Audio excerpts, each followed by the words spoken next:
for his thumbs up.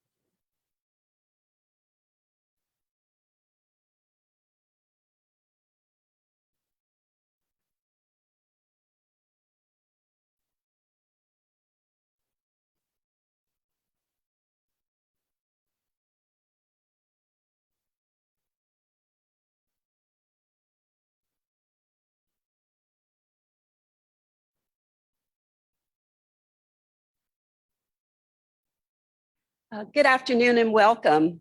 I'm Risa Dupree, the newest member of the board for Friends of the James Brown African American Room, also known as JBAAR. On behalf of the Newark Public Library and the Friends of the James Brown African American Room, welcome to our Women's Health Seminar event entitled The Attack on Women's Reproductive Rights. A woman's decision whether or not to bear a child is one of the most intimate and important decisions she will ever make. Like choices about contraception, marriage, and child rearing, the decision to continue or end a pregnancy is protected from government interference by the United States Constitution, so we thought. The road to a woman's right to choose has been long and arduous. Although abortion was not a crime in this country until the mid-1800s, by century's end, it was banned in every state.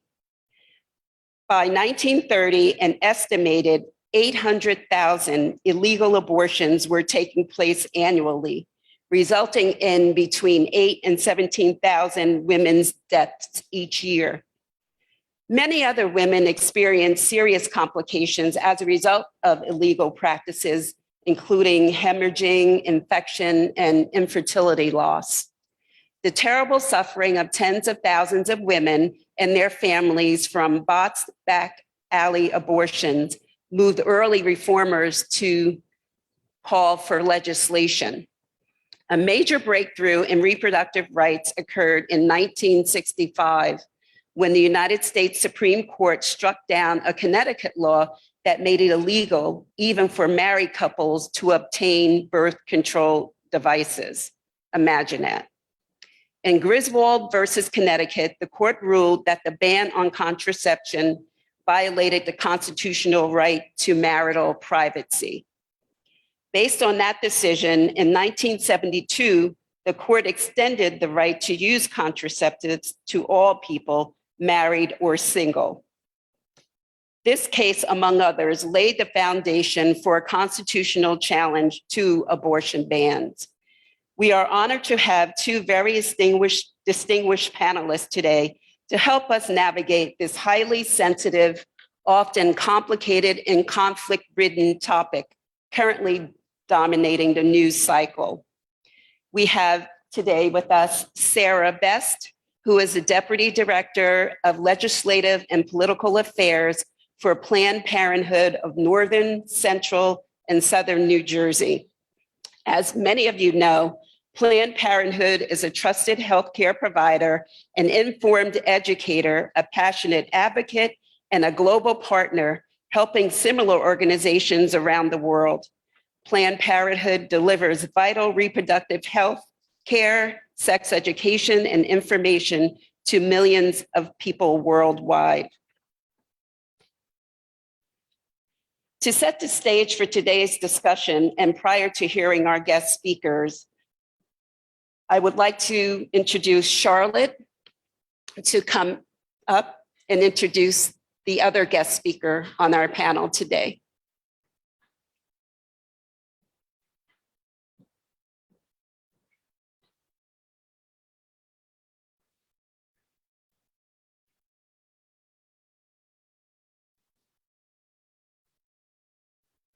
Good afternoon, everyone. I'm Charlotte Munnerlin, and I am a part of I'm on the executive board and a member of the Friends of James Brown African American Room here at the Newark Public Library. I am here to introduce Dr. Wafia Salim. Dr. Wafia Salim serves as the executive director of the Shani Garaka Women's Resource Center here in Newark, New Jersey. She is the founder of She Matters, LLC, a movement to transition pain into purpose by reframing trauma and connecting you to your life's visions. She has recently created She Matters Too, a program that supports at-risk high school students. Both programs are tailored to be culturally responsive for Black girl leadership. She Matters Too has partnered with several other programs in Newark and the surrounding areas.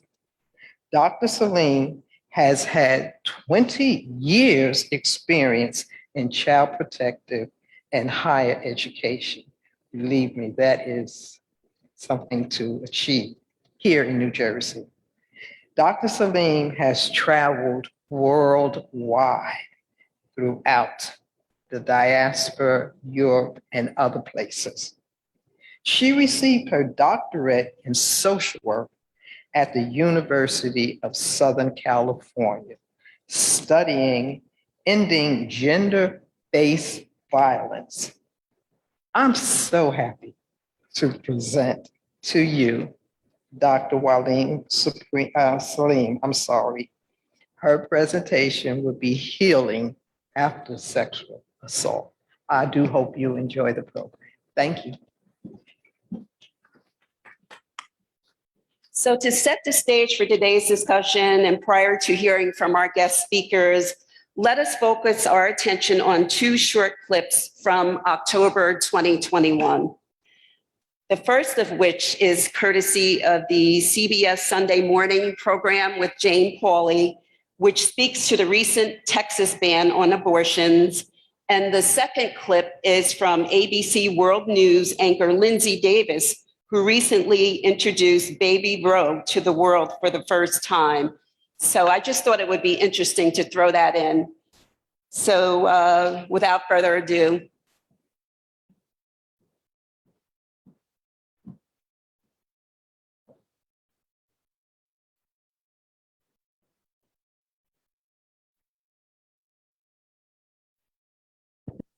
The Supreme Court gavelled in its new term this past week, and on this year's docket, one of the most divisive issues of our time. Here's Rita Braver on the battle over Roe v. Wade. Holy Mary, Mother of God, pray for us. Welcome to the front lines of the abortion conflict. It is wrong to kill someone.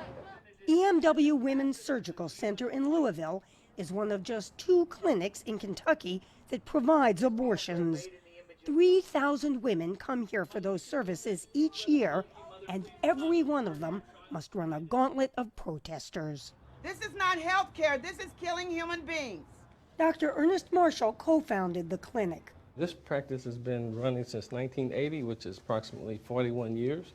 He says there's a simple reason he offers women abortions. You can never be equal if you can't control your reproduction. But Marshall says over the years, like many states, Kentucky has greatly limited abortion and increased restrictions. For example, a woman who wants to end her pregnancy must undergo an ultrasound with the doctor required to turn the volume up. It's crazy that we have to turn on the heartbeat and allow the patient to hear it and tell her to cover her ears if she doesn't want to hear it. It's just very traumatizing to the patient. But another Louisville Women's Center is also on the front lines. Beside You for Life, started by a group of local churches, tries to convince women not to have abortions. Our mission is to share the hope and support of the gospel of Jesus Christ to those who are affected by unplanned pregnancy. Monica Henderson is the center's director. A lot of women choose abortion because they feel like they don't have a choice. April Hickman has been coming here for counseling, prayer, God is the most just judge, and other support services since 2013. She says she arrived pregnant, jobless, and desperate, fearing her only alternative might be an abortion. What did you realize about yourself? That I was capable. Was it hard? Yes, very hard. But Through them, I am a better mom. Hickman says Beside You helped her get baby supplies for her daughter Marley, now 8, as well as access to government daycare and housing programs. I was still this broken person, but having her it made me do better. She's one of the most amazing people that I know. Hickman now has a job and 2 younger children. But the folks at EMW Women's Surgical Center have also made a difference in the lives of women like Courtney Bennett, a mother of 1 who last year was thrilled to learn that she and her partner were expecting a second child. Then tests revealed severe anomalies in the fetus. We knew that this was a confirmed diagnosis that we couldn't change. There was also a high risk of not being able to carry full term. At 15 weeks, they reluctantly determined an abortion was the only option for them. What was it like for you to have to come to this decision finally? There was no way around that it was the hardest decision ever. Yet she says she still remembers the shame that protesters tried to make her feel. So I understand that another individual would not necessarily make a decision to have an abortion. What I don't understand is that that individual would want to tell me that I don't have the freedom or the right to make the best decision for me. For the half-century since it was handed down, in a landmark ruling, the Supreme Court today legalized abortions. The ruling in the case of Roe v. Wade that abortion is protected by the Constitution's 14th Amendment right to privacy. Abortion is violent! Abortion is violent! My body, my choice! Has been the subject of demonstration and litigation. It is beyond divisive. It's inflammatory. Columbia University Law School professor Carol Sanger is a noted expert on abortion law. How common is abortion in America? 1 in 4 women will have an abortion sometime in their life. Sanger points out that most women who have abortions already have at least 1 child. But she says the Supreme Court never authorized an absolute right to abortion. What's the right that Roe versus Wade grants to women? The right to decide to terminate a pregnancy prior to viability. It is not abortion on demand. And so viability is simply, or not so simply, the ability of a fetus to live outside its mother's womb. There's no one moment that has ever been established where this happens. There's no one moment in time. And many abortion rights opponents argue that life starts at the moment of conception. A new and unique individual. Former Kentucky state legislator Adia Wushner is now executive director of Kentucky Right to Life. She's helped craft some of Kentucky's most stringent abortion laws, including one that will come before the U.S. Supreme Court this week on a procedural issue. So you just think that if a woman becomes pregnant, then she should have no choice but to bear the child? We act like bearing the child is a punishment, but we need to bear it. No, some women choose not to bear the child. The question here is, should a woman who doesn't want to bear a child have to bear that child? I believe that child has a right to life. There's not a hierarchy of rights or dignity or sanctity between the mother and the child. When you're talking about the child here, you're talking about the fetus. Yes. And now many experts believe that the 3 justices appointed by Donald Trump may help form a Supreme Court majority ready to overrule Roe versus Wade. They're either getting ready to overturn it or to limit it. Here's why. In December, the court will hear a Mississippi case that specifically argues that Roe should be overturned. Meanwhile, the justices refused to block a Texas law, now making its way through the lower courts, that allows any person to file a civil suit against anyone who helps provide most abortions. And if the court does overrule Roe versus Wade, individual states will have complete power to make abortion law. The legality of abortion is really at issue here. It's at stake. Heather Getnarek, an attorney with the American Civil Liberties Union of Kentucky, says her state is one of 11 that have so-called trigger laws on the books. If the Supreme Court were to reverse Roe, Kentucky would immediately ban abortion in the state. Does it have an exception for the health of the mother or rape or incest or something else? No, this is a blanket across-the-board ban on abortion. No abortion. No abortion in Kentucky. Adia Wushner of Kentucky Right to Life. If you don't want your child, we will find pathways for adoption, but we're also making the choice for another life, and that's the life of the child. But abortion rights advocates predict that while wealthy women will travel to states that allow legal abortion, poorer women may resort to pre-1973 back-alley solutions. And Dr. Ernest Marshall, who says he will have to close his clinic if Roe versus Wade is overturned, fears the worst for some of the 1 in 4 American women who choose abortion. One of my best friend's sister was pregnant and drank turpentine. And she was in high school and it destroyed her liver and she died from that. So these things will be revisited. Could there ever be a compromise on abortion in America? Professor Carol Sanger says it's unlikely. But if you think abortion is murder, there's no compromise on that. And if you think that the state doesn't have the right to tell you to have another child, there's no compromise on that view. The ability to get an abortion is among the biggest cases facing the Supreme Court this year, and many on both sides believe this could be the year Roe versus Wade is overturned. That landmark case remains one of the most polarizing issues in American society. And now, just imagine if you were the baby whose biological mother famously fought to have you aborted. The burden and weight that you might carry if you were then compelled to hold that secret for decades. Tonight, in her first television interview, we speak with that baby, now all grown up, at the heart of one of this nation's most bitter fights.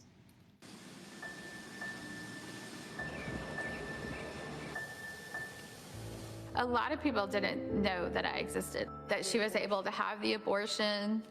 Shelley Lynn Thornton was 2.5 years old, completely oblivious to her role in history on January 22, 1973, when the landmark case Roe v. Wade was decided in the Supreme Court. When you are able to really think about the idea that your mere conception brought about arguably the most controversial Supreme Court ruling in history, what's the impact on you now? I understand that it has nothing to do with me. It doesn't revolve around me. I wasn't the one who created this law. I'm not the one who created this movement.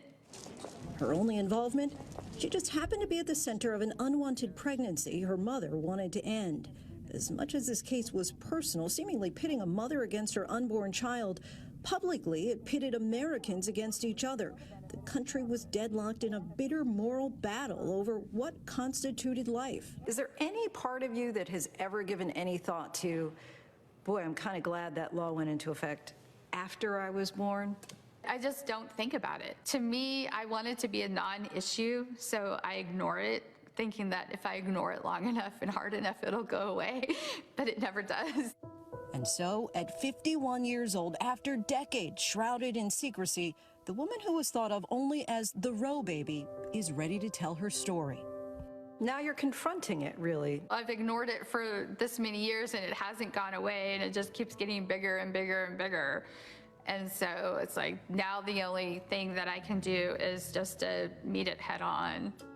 Her biological mother, Norma McCorvey, a cleaning woman from Katy, Texas, was 22 when she found herself pregnant for the 3rd time. By 1970, she'd already given up 2 of her girls for adoption, but it was a desire to terminate her 3rd pregnancy that led Norma to file a lawsuit against the state of Texas. She never did have the procedure, but more than 2 years later, against tremendous odds, Norma, who filed anonymously under the pseudonym Jane Roe, won. The Supreme Court today ruled that abortion is completely a private matter to be decided by mother and doctor in the first 3 months of pregnancy. By that time, Norma's 3rd baby, Shelley, was already a toddler growing up with a family she says she loved. what was it like growing up with Ruth and Billy? I had the best time. It was always an adventure. There was always like something fun going on because we had a big family. And you felt loved? Oh yeah, completely, 100%. Did you ever look for your biological parents? No. But in 1989, Norma was looking for her. It was the same year actress Roseanne Barr had a media-frenzied reunion with the daughter she gave up as a teen. And Shelley believes that Norma, seeing the attention it brought, wanted the same. You're 18, 10 days before your 19th birthday, and somebody says, what? I walked past this van, and these people, like, jumped out of this van, and they were calling me. And I turned around, and they were like, "Are you Shelley?" And I go, "Yeah." And they were like, "Well, we've been looking for you." Shelley says she was tricked into meeting reporters from the National Enquirer, who then revealed that her biological mother was Norma McCorvey, aka Jane Roe, the poster child for abortion.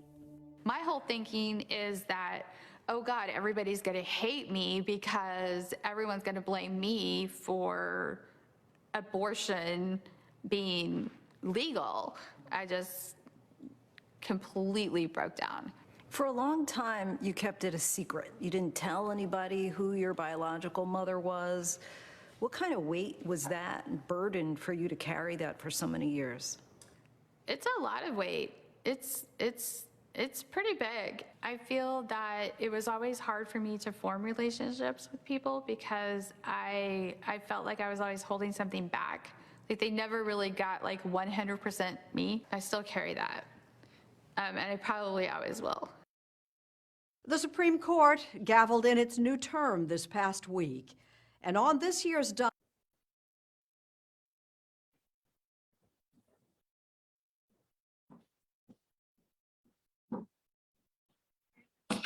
Yeah.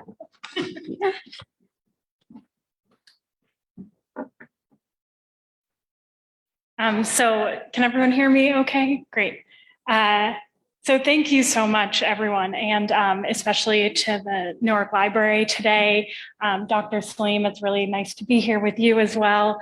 My name is Sarah. I work with Planned Parenthood Action Fund of New Jersey, and we advocate on behalf of the tens of thousands of patients who visit one of our 21 health centers across New Jersey every year. Planned Parenthood health centers in New Jersey provide the broad range of reproductive health care from abortion to birth control to STI testing and cancer screenings as well. And I think that the clips that we just saw really prove to us why it's so important that we're here talking about this issue today. We are at a moment right now in this country that we haven't really seen since 1973, that the threat of reproductive rights being taken away at the national level has really become more relevant now than ever. So today I wanted to talk a little bit about the national context of what's happening with reproductive rights. I wanted to talk a little bit more about Texas and tell you some of the things that Planned Parenthood health centers in Texas are seeing on the ground. And then, of course, I want to bring it back to New Jersey and talk a little bit about what's going on here in this state and how we might be able to help. So before I do that, I want to say that we know that the vast majority of people in this country support access to abortion. It's actually around 70% of people support the right to choose and support reproductive health care more generally. And of course, we've heard about this recent law in Texas, but we also know that this isn't new. This is a pattern that we've seen for decades of people trying to attack this right in this country. And in fact, 2021 has actually been declared the most dangerous year on record for access to abortion in this country. And so what we've seen is over 100 provisions enacted across the country that have extremely restricted this access to people from all over. And some of those restrictions include, for example, what we saw in the video with the mandatory ultrasound that has to be turned up for the patient to hear, which can of course be very traumatizing to a patient, waiting periods. So if you go to your appointment, you'll have to then come back another 24 to 48 hours to actually receive the procedure, which we know can put a lot of barriers in place for people, either because they have to pay for hotel rooms or they have to drive there both days, take off of work. And then other laws that we like to call trap laws. So those are targeted regulations of abortion providers. So those target, the size of the hallways and different medically unnecessary restrictions that really don't make care any more safe or any better for patients. They just serve to push it out of reach.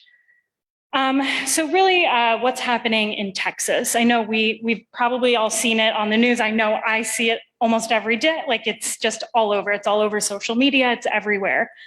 So SB 8, for those who aren't familiar, is a law which bans abortion in Texas at 6 weeks. And so 6 weeks is actually before most people even know that they're pregnant. And I think another part of SB 8 that's incredibly insidious and something that we haven't really seen before is this sue thy neighbor clause that they talked about a little bit in the video. And this essentially allows anybody to sue someone else for helping someone access their constitutional right. So that could be, your sister that helps you call the clinic, or even the taxi driver that takes you there, or the provider that provides the care for you. So really, this is something like we've never seen before, which is why on November 1st, this case was up in the Supreme Court, and we don't have a decision just yet. But just the fact that the court is even hearing this case goes against decades of legal precedent. So we know that, this is really just an attempt to overturn Roe and to put this care out of reach for so many people. So what's happening in Texas right now? For the past 2 months, so many people have not been able to access this care that they are constitutionally afforded. And so we've seen patients as young as 12 years old, patients who are traveling overnight and alone because they don't want anyone in their families to know, at fear of their families being sued or friends. We've seen patients who already have children who can't afford to grow their families, and also patients who are victims of domestic abuse, really just struggling to find care because they have to drive miles across the country or find different places that they can go. And we know that SB 8 and all abortion bans, and I think they talked about this again in the video too, disproportionately harm Black, Indigenous, and other people of color, people with disabilities, people living in rural areas, and young people. And we know that this is because the barriers that are already in place in many places across the country really just make it very difficult for people already facing systemic barriers to healthcare to access this constitutionally protected healthcare. And we've seen health centers in Oklahoma and New Mexico and Colorado just completely inundated with patients. And sadly, this comes as no surprise. We knew that banning abortion doesn't stop it. We know that people are going to find a way, and patients that have the means to do so are going to flee the state. And this means that patients that don't have the means to do so, and I think again was mentioned in the video, are going to have to find other ways or carry their pregnancy to term. And so, again, we've seen patients traveling as far as Arkansas, California, New York. We've seen patients in New Jersey from Texas.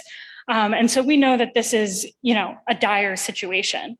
And again, not necessarily new. This is part of a pattern that we've seen throughout the past couple of years of people in states across the country really working to put this care out of reach. Again, they talked about in the video the case that's going to be heard in just a few short weeks on December 1st. The oral arguments will begin in the case coming out of Mississippi that would ban abortion at 15 weeks, which we think will either overturn or severely limit the protections afforded by Roe versus Wade.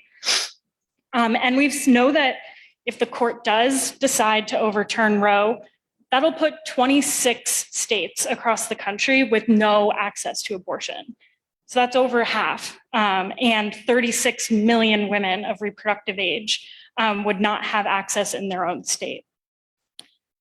And so we know that already abortion is a right in name only because so many people are not able to access this care that we are afforded the right to. And we know that, again, decades of systemic racism and systemic homophobia and transphobia has really pushed this care out of reach for so many people in our society. And that the impact of these restrictions hit marginalized communities the worst. So what can we do about it? We're kind of at a standpoint where I think in the next couple of months, we'll see what this world will look like potentially without Roe, again, after 1973. So here in New Jersey, we're lucky at this moment to not have, I'd say, the immediate threat of a law like Texas coming. That doesn't mean it will never come, but right now we don't have the immediate threat. And so we actually have an opportunity right now in New Jersey to really stand up and take lead on this issue and make sure that people across the country can access care, people across the state can access care here in New Jersey. We can make sure that we're not one of those 26 states that will overturn Roe, given the Supreme Court case coming up. So one of the things that we've been doing at Planned Parenthood to work towards this future that rights in New Jersey will be protected, but also that people will be able to access care here in New Jersey, is we've been working on this bill called the Reproductive Freedom Act. I don't know if folks are familiar, but we're a part of a coalition with the ACLU of New Jersey, Cherry Hill Women's Center, New Jersey Policy Perspective, Unitarian Universalist Faith Action, and many others. It's called Thrive New Jersey. And we've been working on this bill for about 2 years now that would enshrine the right to abortion in our state statute, and also would ensure that just because we have the right to care doesn't mean that that's enough. We need access. So we would do that in a couple of ways by mandating insurance coverage for abortion care and for birth control, and also for prenatal care as well. And we also are working to bulk up a fund that we have in New Jersey right now called the Reproductive Healthcare Fund, which is for people who are undocumented, who don't have access to traditional health insurance, that they can access prenatal care, birth control, and abortion. Because right now it takes 5 years for you to be able to access Medicaid. And we know that when it comes to pregnancy, 5 years is really like lifetimes. So that's one way that we're working to ensure access for everybody. And then last but not least, we have some restrictions in New Jersey that actually are somewhat similar to states that we would consider more hostile towards abortion. So we want to get those restrictions removed, and that includes, where this care can be provided and who. So we know that, advanced practice clinicians, nurse practitioners, these folks who have been absolutely trained and qualified to provide this care can and should be providing it. So we want to make sure that they're able to. So that's one way that we want to expand access, because that would also allow for more clinics to be able to offer this care, and just to, really remove a lot of barriers that we have here in the state. And so I think that the world that Planned Parenthood wants to see moving forward is a world that really focuses on health equity, and a world that no matter your age, your gender, your race, your zip code, no matter who you are, you can access the healthcare that you want to access. You can have your full range of decisions that's provided to you, and then you can exercise those decisions in the most safe and healthy way. So with that, I will just close with saying thank you again so much. I'm excited to be here with you today again, and to keep fighting for this world, this future of health equity, and making sure people have access. So thank you.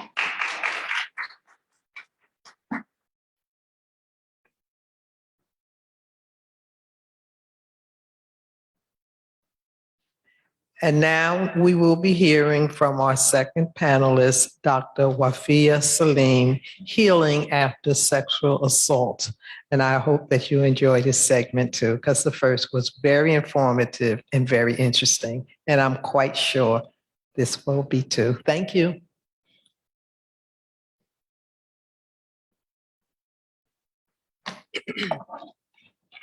Good afternoon, everyone. I'm Dr. Wafia Salim. I am the Executive Director of the Shani Baraka Women's Resource Center. First, I'd like to say thank you to our Mayor, Ras Baraka, and his family for giving me the opportunity to serve as the Executive Director and to support the North community. I'd also like to give a thank you to the Office of Violence Prevention and Trauma Recovery, which is under the leadership of Director Yuri. And so I am here to walk you all through, to journey with me as we talk about healing and liberation, okay? So just be patient with me a little bit as I try to navigate. And so ending gender-based violence, right? What we have before you is the number 1 billion plus. 1 billion plus is the amount of women and girls who will have been impacted by gender-based violence globally. It is estimated there's about 7 billion people in the world, and over 1 billion of those people will have experienced gender-based violence. Gender-based violence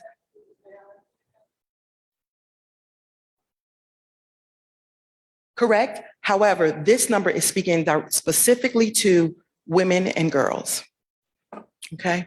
And so what I want to share with you all is that gender-based violence is one of the most widely accepted human rights violations, right? It means that women and girls are extremely vulnerable to violence, abuse, misuse, and that range from sexual abuse, that range from domestic violence, intimate partner violence, financial violence, educational violence. It's a large range, right? Sorry, next.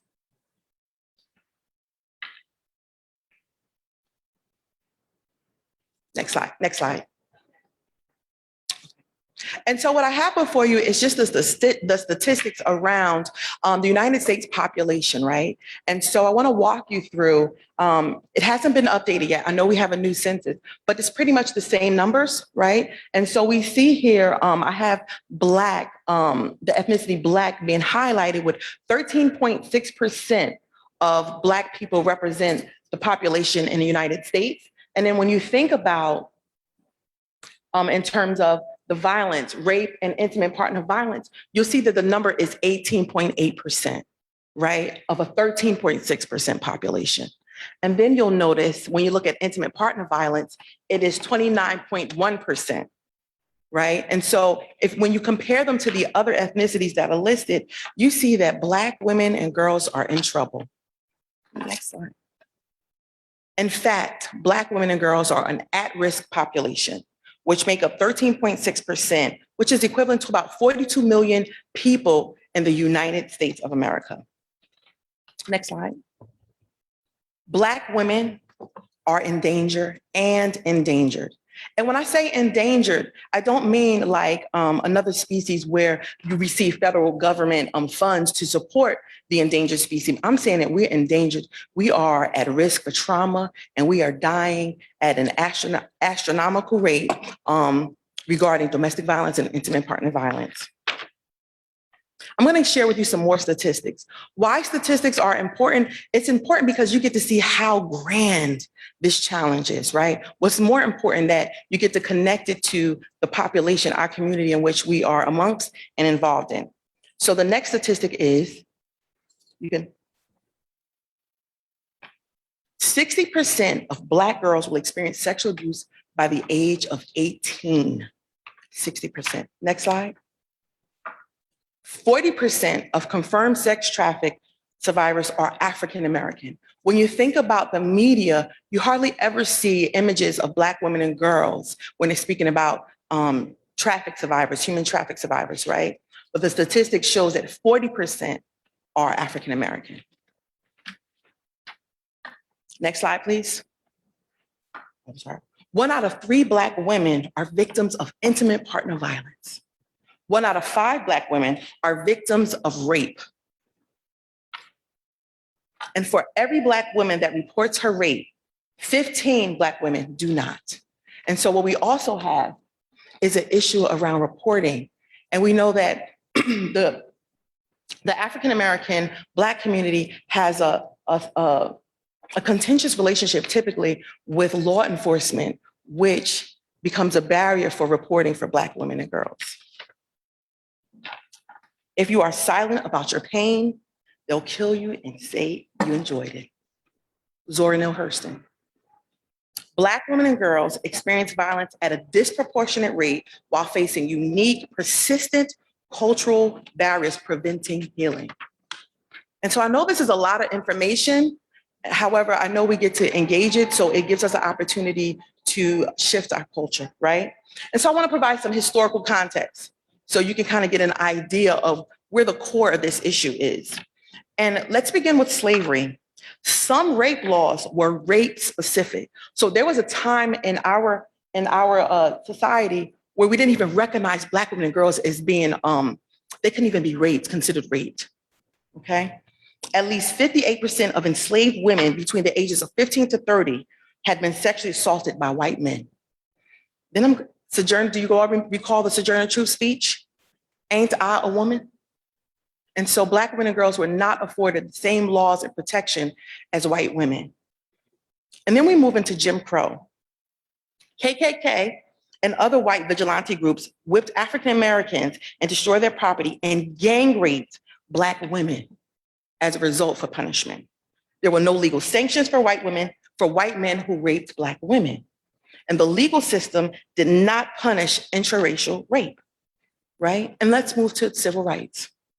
A gang rape assault investigation by activist Rosa Parks in 1944 sparked the civil rights movement. So the civil rights movement was actually sparked not by the bus boycott, but actually a Black woman being sexually assaulted.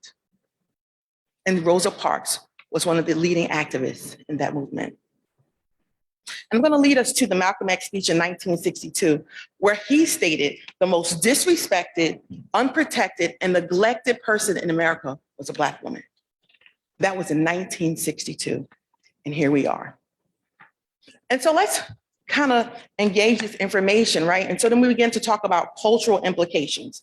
Black women are considered invisible, invalidated, and devalued.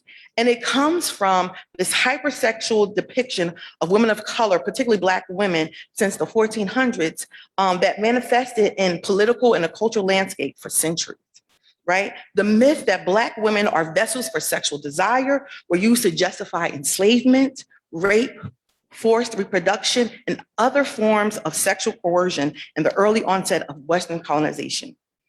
This served as a function to dehumanize women of color, making it culturally acceptable for European imperialists to abuse Black women. And I know this is heavy information, but in order to get to healing, we got to get to the core of where this all began, right? And so I want us to look at the trauma and social location. So we talked about the culture of dehumanizing women of color. How many of you are familiar with the ACEs assessment? The ACEs assessment. It's an adverse childhood experiences, right? And what it does is it measures the amount of exposure that you've had to trauma that allows you to see how it impacts how you show up in the world, your behavior, and so forth. And so on the right side for me, you'll see the original ACEs pyramid.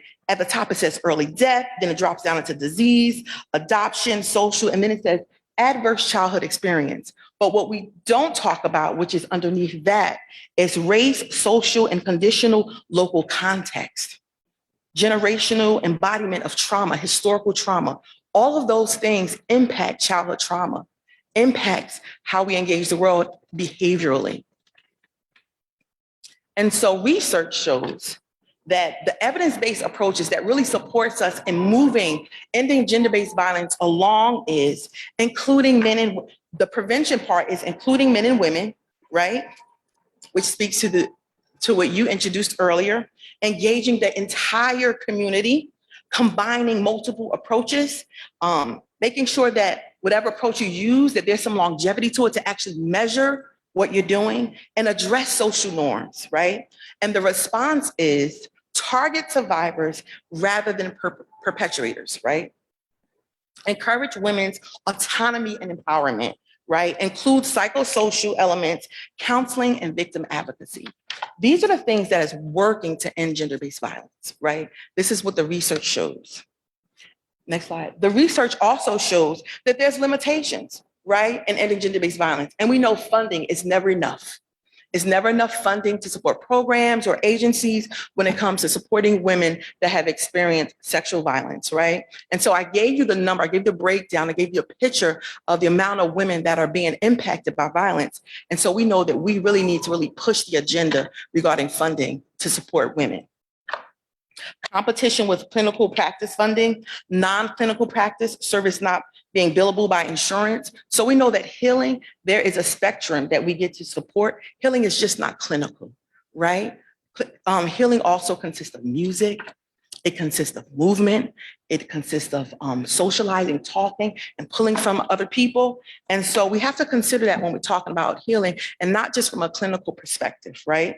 We talk about the limitations. We know that when we think about political, right, there's competing agendas that's on the table that impact where the funding will go to.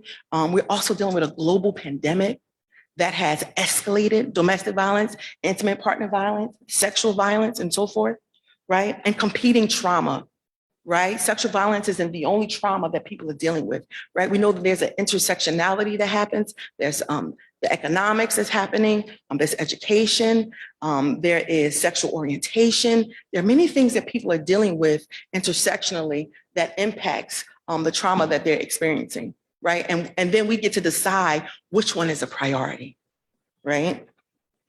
And cultural variance within the Black culture, right? And so here we go. We begin to move with all the information that we have, and we begin to talk about healing and liberation, right? What does that actually look like for Black women and girls? It looks like a space and opportunity for Black women to be visible, right? You actually be seen, right? To be validated that your experience actually happened and valued on their journey to healing and liberation. And so oftentimes when you think about ending gender-based violence, what's introduced is the power and control wheel. How many of you are familiar with the power and control wheel? It's often talked about in gender-based violence where the matrix of power, right? And it talks about the different power and control, using violence as a privilege, using, economic abuse, right? Using isolation, different things of that sort to invoke power and control over someone. And so when we talk about that, and we're looking at healing and liberation for Black women and girls in the cultural context, we have to go deeper. Earlier, I talked about the historical context. And so we get to talk about the ideology that's behind the power and control, which is white supremacy, which represents dominance, and patriarchy, which is the hierarchy, which says that men are more valuable than women, right? And colonialism, where there's isolation and division, right? What you see is in the power and control wheel, right? And then the individual, right? Where we just focus on the individual, but we know that this is a culture that is supporting the trauma experience for Black women and girls. Next, we move into the matrix of healing and liberation. And what that means is that as we move into healing, right, we get to talk about that there's a matrix also in healing: culpability, accountability, and responsibility. Culpability is acknowledging that there is a system of oppression. There is a system of oppression that really governs and perpetuates and encourages traumatic experience against Black women and girls. Accountability is we as a community get to be aware of what's happening in our community, speak up and act out, and come up with ways to protect our community, particularly our most vulnerable members. And responsibility, right? We may not be responsible for our pain, but we are responsible for our healing. And that means to engage people into the healing process, right? To know that, yes, you've experienced some trauma, whether it be generational, whether it be cultural, whether it be different aspects of trauma, but you still, as an individual, get to say, you know what, no more.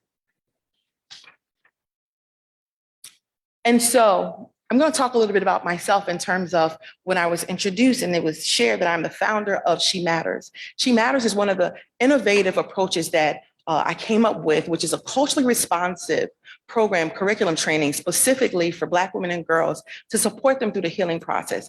Many times when Black women and girls have experienced sexual violence, they are labeled as damaged goods, right? You'll never get over that. Not true. Just need some support. Need some tools to navigate, need some community support to rally and say that you're valuable, we see you, and you don't deserve this, and put some systems in place of protection, right? And so the curriculum says you get to transition your pain into purpose, right? And we do so by guiding it through with principles of awareness. We can't heal the thing that we hide, right? And advocacy. You get to have a voice around naming what your trauma is, responsibility, you're responsible for your healing, engagement, the community gets to get involved and wrap their love and support and care around you, and resilience. You get to show that I can get past this. You bounce back and move forward and rejoice. There's some joy in the little moments, the little steps towards healing. It doesn't happen overnight. It is a journey. And the manifesto for She Matters is reclaiming mattering, restoring one's voice, redirecting one's legacy, and repurposing life after pain, and returning you to who you've always been. Who were you prior to trauma? You get to access that person also and bring that person to the forefront. And we understand that we can't do it alone. Without community, there is no liberation, Audre Lorde. And so that moves me to my new position as the executive director of Shani Baraka Women's Resource Center, which is a multifaceted agency dedicated to providing comprehensive services to meet the needs of women and their families in crisis and transition. The goal of the center is to provide support, care, protection, and empowerment for women of all ages in North New Jersey, right?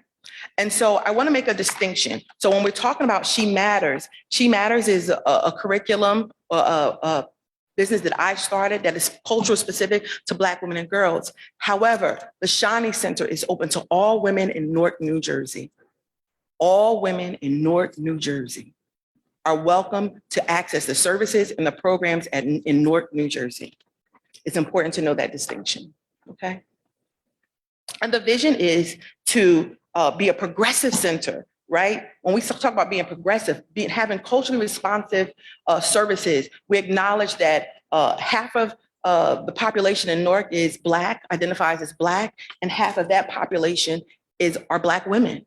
And so we get to be progressive around how do we support those Black women culturally, knowing the difficulty, the barriers they have to access and healing, right? To expand and grow to meet the changing needs in women's lives. And so we're constantly assessing, what are your needs? We know the world is constantly changing and evolving, and we know that from the global pandemic. We know that we all had to shift. And what does that look like with people getting support while in stay-at-home shelter, right? What does that look like? And so we had to adjust our services. We oftentimes had to do some wellness checks. We had to call people at home. How are you? How can we support you? And so we had to get an idea of what their needs are and how can we support them from this lens. To help women and families help themselves. That's where the empowerment is. We don't go in to save people. We actually show them that they can save themselves through support, through tools, through services, right? And to provide the gift of hope and encouragement. Our mission is to empower women and their families to achieve safe, healthy, and self-sufficient lives by providing support, education, counseling, information, and services in safe environment. The framework that we work from is healing-centered engagement. There has been a big push where we've talked a lot about trauma-informed care, where it gave people an opportunity to see how impacting trauma is, to name it, and know that it's generational, to know that all of us are susceptible to trauma. Many of us have intersecting traumas that we experience. And so Healing Center engagement allows you to be trauma engaged, culturally responsive, and it focuses on the well-being of the person. So Healing Center engagement focuses on healing, not the pathology of trauma, but the possibility of being well. And so we recenter the focus, right? Where the focus is a person who has experienced trauma and engaging them and having them identify, how can we support you in your healing journey? That's the framework in which Shani Baraka Women's Resource Center works from. Our guiding principles are awareness. You get to be aware of what's going on in your community, and that awareness allows you to address the different challenges that we have. Affirm what's happening. Create multi-tiered systems to support reporting and recovery. I explained earlier that Black women and girls typically do not report, and that's just not specific to Black women and girls, but women in general have a hard time reporting because statistics also show that oftentimes the offender is someone that they know. It's someone that they know that they may have a relationship with, right? And so you may not necessarily want them to go to jail or prison, but you do want the offense to end. And so there's that dichotomy that happens when we start talking about justice, right? Regarding violence against women. And then access, provide comprehensive, culturally responsive resources, right? That we speak to people's experiences and we speak to how they identify themselves, right? And we allow them to self-determine, right? Accountability, using technology. Many of us pre this pandemic, we were engaged in technology, but not like how we are now, right? And so there's a way to continue that engagement. And we use that with our accountability, right? Through clinical support, through safe measures in terms of measuring what's working, what's not working, ensuring that the information is transparent. And we also provide ongoing professional development for our staff. It's important that they are abreast of what's happening in the world, right? And equipped to support the women that come to the center. And act. Everyone is called to action. We all are called to action. One of the things that I say often is, we are the work. The work is not outside of us, the work is in us. And we are all called to protect each other, right? The programs and services that we offer are domestic violence, sexual abuse advocacy, trauma support services, medical social services, substance abuse counseling, LGBTQIA services and wellness services, HIV testing and counseling, homeless services, job development / career advisement, computer lab services, and the Shani's Closet. Shani's Closet typically happens every second and fourth Friday of the month. And we welcome the community to come in and they get access to clothes, shoes, whoever donates to the center, they get access to those. We help them preparing for their jobs. And if they just want to feel good, sometimes you just want to look good and feel good, right? That also is healing. Our core values are safety, respect, empathy, truth, reflection, competency, community, and care. Those values, they ground us, they root us in how we support each other. It is important to whoever come into community center, the resource center, feel safe, that they know in this space that they will not be re-traumatized. In fact, we will help them journey with healing. And my last quote is, caring for myself is not self-indulgence, it is self-preservation. And that is an act of political warfare. Audre Lorde. So I have some culture-specific resources available. If you guys would like to look at it and take a peek. Also listed my sources. And thank you. Thank you so much for engaging me in this conversation. If you have any questions, I'm available. Before we begin our Q&A portion of the program, I would just like to acknowledge the library board president, Dr. Lauren Wells is here. Hi, how are you? And also Dr. Anasa Ma'at, the founder of the James Brown African American Room Friends Group. The floor is open for questions or comments.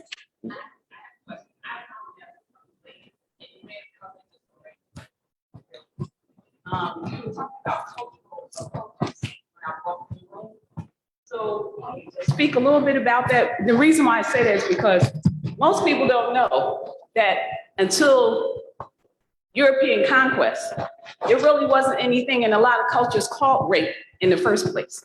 And I think it's important for people to know that the whole idea of conquering power was not necessarily infused in other cultures. It's not part of how they think, how they conduct themselves, the language that they use, or anything like that. So in terms of, in your curriculum, because you mentioned curriculum, do you include that kind of information? And two, if not, is it something that you might consider? Because I think it's important for people to know the influence of the Puritans in terms of how we see the body, and a lot of the trauma that comes from the dynamics of power, which you were talking about when I came in. But the whole thing of European conquest has a lot to do with this whole concept of rape that didn't exist in other cultures. So you want to speak to that? Absolutely. My apologies. I did not realize this was so loud. Is this okay? So thank you so much for your comment and your question. Absolutely, it is included in the curriculum. In fact, it starts with the first guiding principle, awareness.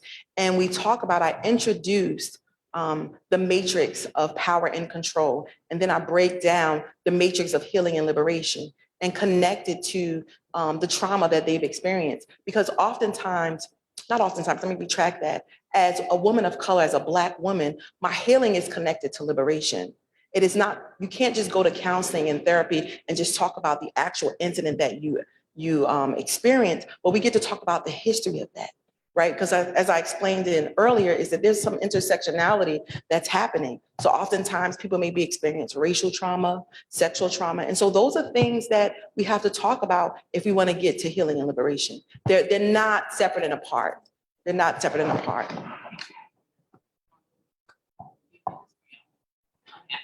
Thank you.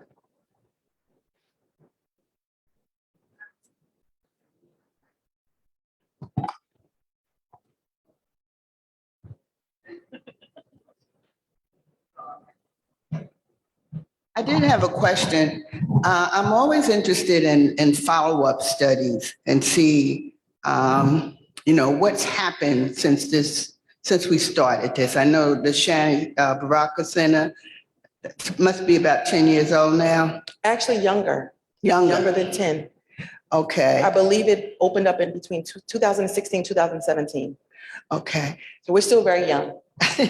And I know that Planned Parenthood goes back a ways too. I'm just curious if they've done any follow-up studies and with Planned Parenthood, if they have studied the effect that abortion has had on women. If any of these women, like if they, because I go back a ways. So I remember I knew women that attempted to abort, their unborn fetus. And sometimes they worked, sometimes it didn't. Some of them gave birth to children that had been affected by it and permanently affected by attempting to abort. And I know a woman that died, she had an illegal abortion, came home and she bled out. And I know a young woman that had an illegal abortion when she was 13 or 14 years old that was never able to conceive again. So I just wonder if you've done any studies where women, maybe 50 years later, because it's been 50 years or more now, where they tell their stories like, I'm sorry I ever did that, or I wish I had done this, or stuff like that. Thank you. Yeah, thank you. So I think that one thing to your point is I think one of the additional tragedies of abortion being illegal is that we don't have any data on what it was like before then. We have so many personal stories, but we haven't been able to really say this is how many people were impacted, and this is how many people died, this is how many people were injured. But then additionally to your question around if there is any studies, I know that there are many, and I'm happy to follow up with some of those, but I think one of the studies that I find most impactful actually came out recently. It's called the Turnaway Study. And there's a book on it that just came out too last summer, I think. that talks a lot about what actually happens even today if you choose to have an abortion and you're turned away. So either you don't have the resources to afford it, or you don't have a clinic where you live, and what happens in those situations. And we see that a lot of times women enter poverty because they're forced to carry a pregnancy to term that they didn't want to. And it's really difficult to afford to raise that child. And many other things that just exasperate over their lives. So that's one study that I found really interesting. And it was like over 10 years, and they followed many women. But I can definitely follow up with some more studies too, based on like post-Roe, what has happened.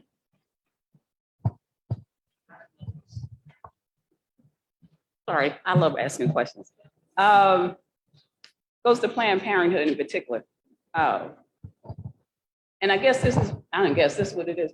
Why isn't Planned Parenthood considering, in terms of their media and marketing and their messaging, really kind of concentrating on people who are against abortion or have problems, concentrating on focusing, what do we do with the child that someone can't afford? What you're talking about, like their messaging to kind of connect, like, you know, who's going to feed the child? The impact of on the taxpayers generally, you know, foster care, things of that sort, because people may not be able to do it. So their messaging. The other part is there's, you know, my information about Planned Parenthood, not Planned Parenthood, but really the whole issue of abortion was it had nothing to do when life starts.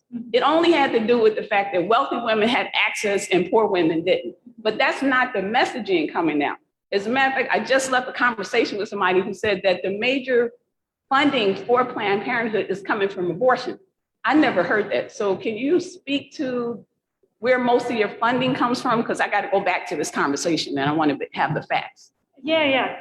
Sorry. So I can definitely speak to what you said around like our messaging and talking with people who oppose abortion. I think we've done so many studies that 70% or more in New Jersey, we just had polling come out from the Eagleton Institute, that around 2/3 of New Jerseyans support access to abortion. So oftentimes we find that people support this generally, and the people who don't are just very, very loud.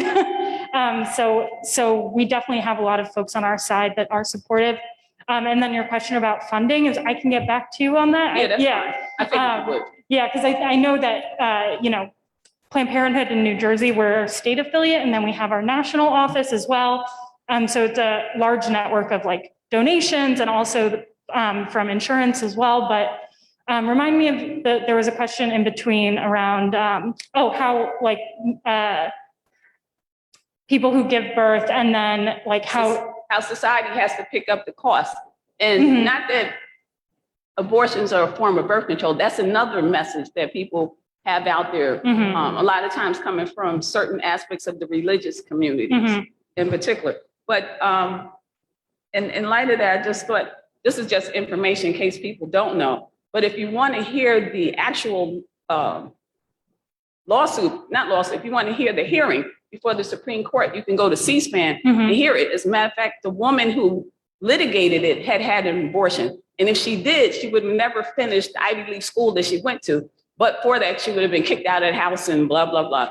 But yeah, I think that the messaging for Planned Parenthood needs to be a little bit more focused, because even though your history is questionable with eugenics, the fact is that, you know, you've turned it around. Yeah, absolutely. Thank you.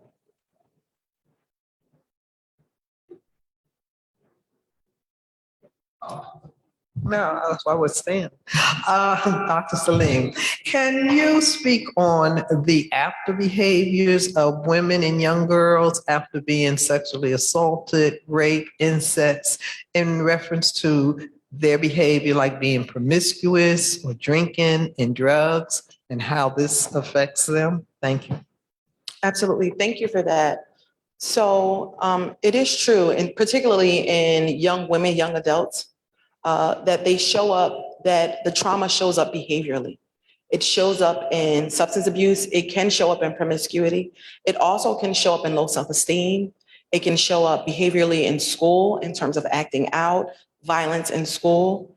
It can show up in gaining weight, right? So there's many things that it shows, there's many ways behaviorally that it shows up. Oftentimes children aren't given a voice to speak out, particularly when we know that sexual violence against young women and girls is typically by someone they know. I believe the statistics is about 80% or 85% of the offenders are someone you know.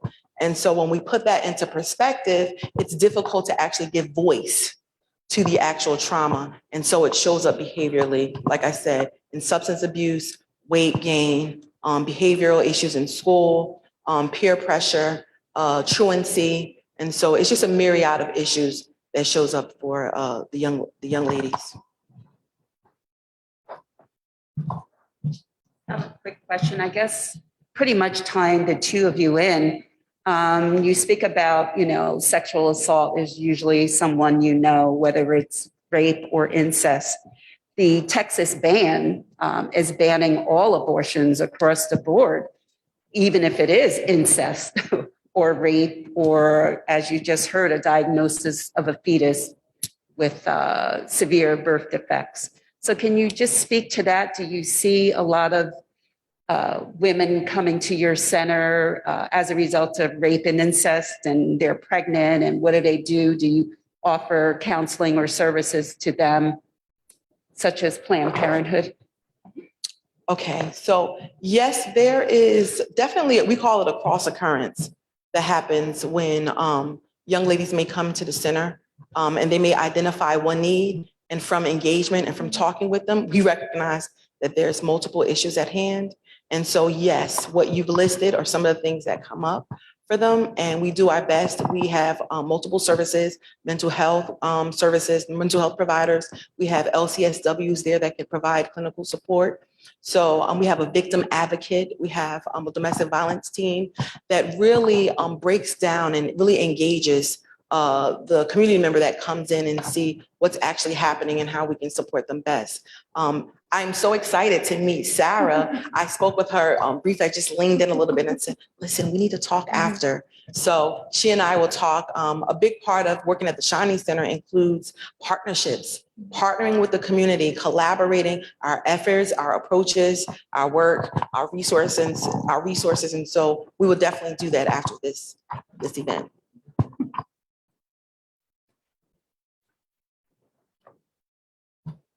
Okay, this question is directed toward Dr. How do you say your last name? Celine. Celine, yeah. Dr. Celine. Okay, now I know that this term that I'm using, recidivism, that has to do with the prisoners that commit crimes, leave, and then the rate of recidivism is how often they come back to jail. I'm just wondering, once you treat women at your center, do you fix them, and do they go out and make better choices about the men in their lives or whatever, like especially women with domestic abuse? Do they continually come back, or do they get fixed and find another partner? That's an awesome question. And so at the Shining Center, we do not fix people. We support them in accessing healing. And so, yes, our doors are open, and yes, people continue to come back. And yes, when we think about the cycle of change, we know that people will backtrack in a sense, right? We know that that will happen. And so, yes, I'm going to use your words, recidivism is a real thing. And so what we do is we welcome them without judgment. And we recognize that, as I explained in the presentation, that oftentimes this trauma is generational. And so when you're on your healing journey, it is layers to peel back.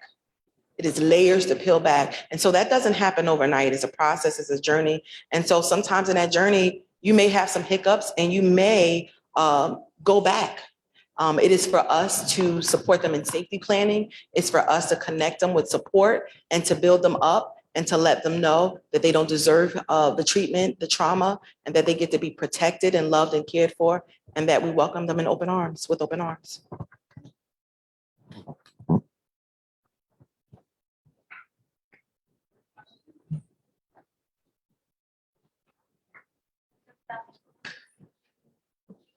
portion of the program. You're welcome to some of the snacks.